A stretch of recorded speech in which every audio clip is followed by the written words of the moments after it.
नमस्कार, मैं अमरजीत सिंह। आप देख रहे हैं ईस्टर्न क्रॉनिकल। पंजाब के एक किसान ने अपने जैसे हजारों किसानों के साथ महीनों तक विरोध प्रदर्शन करते हुए प्रधानमंत्री नरेंद्र मोदी की वृद्ध मां हीराबेन मोदी को एक भावुक खत लिखा है। खत में लिखा गया है कि वे अपने बेटे, जो देश के प्रधानमंत्री हैं, को उनके द्वारा देश के किसानों के लिए बनाए गए नए कृषि कानूनों को निरस्त करने के लिए कहें, जिनकी वजह से देश एक बड़े आंदोलन का सामना कर रहा है। पत्र में पंजाबी किसान ने उम्मीद जताई है कि वे पीएम को अपना मन बदलने के लिए अपनी शक्ति का इस्तेमाल एक मां के रूप में करेंगी। यह किसान पंजाब के जिला फिरोजपुर के गांव गोलू का मोड़ के रहने वाले हरप्रीत सिंह हैं। ये पत्र हिंदी में लिखा गया है। इस पत्र को लिखते हुए हरप्रीत सिंह ने कई भावनात्मक पहलुओं को छुआ है। उन्होंने मौसम की स्थिति जिसके तहत किसान विरोध कर रहे हैं, कानूनों को निरस्त करने की मांग की लोकप्रिय प्रकृति, देश में भूख मिटाने में किसानों का योगदान और देश की सीमाओं को सुरक्षित रखने में उनके योगदान जैसे मुद्दों को चिट्ठी में बयान किया है। सिंह ने लिखा है, मैं इस पत्र को भारी मन से लिख रहा हूँ। जैसा कि आप जानती होंगी, देश और दुनिया को खिलाने वाले अन्नदाता तीनों काले कानूनों के कारण कड़ाके की सर्दियों में भी दिल्ली की सड़कों पर सोने को मजबूर हैं। इसमें 90 से 95 साल के बुजुर्गों के अलावा बच्चे और महिलाएं भी शामिल हैं।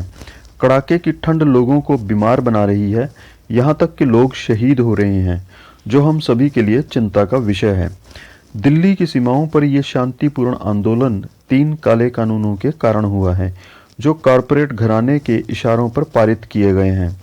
हरप्रीत सिंह को कुछ दिन पहले शिमला में बिना अनुमति के प्रदर्शन करने पर गिरफ्तार किया गया था। बाद में उन्हें जमानत पर छोड़ दिया गया। उन्होंने पत्र में लिखा है कि मैंने ये पत्र बहुत आशा और उम्मीद के साथ लिखा है। आपका बेटा नरेंद्र मोदी देश का प्रधानमंत्री है। वह अपने द्वारा पारित कृषि कानूनों को निरस्त कर सकता है। मुझे लगा कि कोई अपनी मां को छोड़कर किसी को भी मना कर सकता है। पूरा देश आपको धन्यवाद देगा। केवल एक मां ही अपने बेटे को आदेश दे सकती है। दिल्ली पुलिस कमिश्नर ने सभी अधिकारियों को लिखित में निर्देश जारी किए हैं कि 26 जनवरी को परेड इंतजामों के बाद किसान ट्रैक्टर रैली को लेकर अलर्ट रहना होगा। आदेश से माना जा रहा है कि पुलिस के लिए 26 जनवरी को सुरक्षा इंतजाम बड़ी चुनौती रहेगी। दिल्ली पुलिस के साथ मीटिंग के बाद योगेंद्र यादव ने कहा कि दिल्ली पुलिस की तरफ से आधिकारिक रूप से 26 जनवरी को ट्रैक्टर परेड निकालने की इजाज़त मिल गई है। जितने भी साथी अपनी ट्रॉलियां लेकर बैठे हैं, मैं उनसे अपील करता हूं कि सिर्फ ट्रैक्टर दिल्ली के अंदर लेकर आएं, ट्रॉलियां ना लेकर आएं। सिंघू बॉर्डर पर पुलिस और किसान संगठनों के बीच मीटिंग हुई। इस मीटिंग में परेड रूट और ट्रैक्टर रैली के नियम तय किए गए। ट्रैक्टर की स्पीड 15 से 18 किलोमीटर से ज़्यादा नहीं होगी। रैली में शामिल होने वाले ट्रैक्टर्स की गिनती भी बतानी होगी। अभी तक किसानों को रैली की लिखित परमिशन पुलिस की ओर से नहीं दी गई है। सूत्रों के मुताबिक ट्रैक्टर रैली सर्कल फॉर्मेट में नहीं होगी, यानी किसान समूचे रिंग रोड का चक्कर नहीं लगाएंगे। दिल्ली की 3 जगहों सिंघू, टिकरी और गाजीपुर बॉर्डर से बैरिकेड्स हटाकर कुछ किलोमीटर तक अंदर आने पर सहमति बनी है।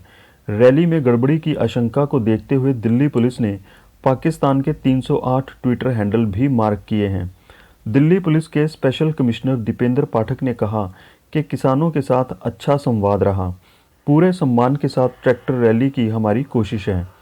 उन्होंने कहा कि टिकरी बॉर्डर से प्रवेश करने पर 63 से 64 किलोमीटर के स्ट्रेच, सिंघू बॉर्डर से 62 से 63 किलोमीटर के स्ट्रेच और गाजीपुर बॉर्डर से 46 किलोमीटर के स्ट्रेच की अनुमति है। ट्रैक्टर मार्च शांतिपूर्ण और अनुशासित होना चाहिए। जानकारी के मुताबिक सिंघू बॉर्डर से ट्रैक्टर परेड शुरू होकर संजय गांधी ट्रांसपोर्ट, कंझावाला, बवाना और चंदी बॉर्डर होते हुए हरियाणा में चली जाएगी।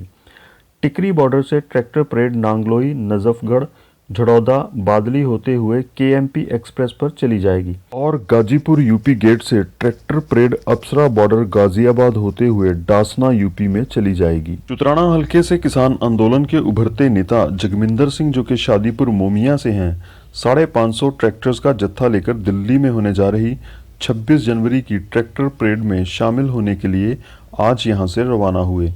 जत्थे को संबोधन करते हुए उन्होंने कहा कि काले कानूनों को रद्द करवाने के लिए वो दूसरी किसान जत्थेबंदियों के साथ कंधे से कंधा मिलाकर लड़ेंगे और किसानों को नुकसान पहुंचाने वाले ये तीनों कानून रद्द करवा कर ही दम लेंगे। धर्मजीत सिंह की रिपोर्ट, ईस्टर्न क्रॉनिकल।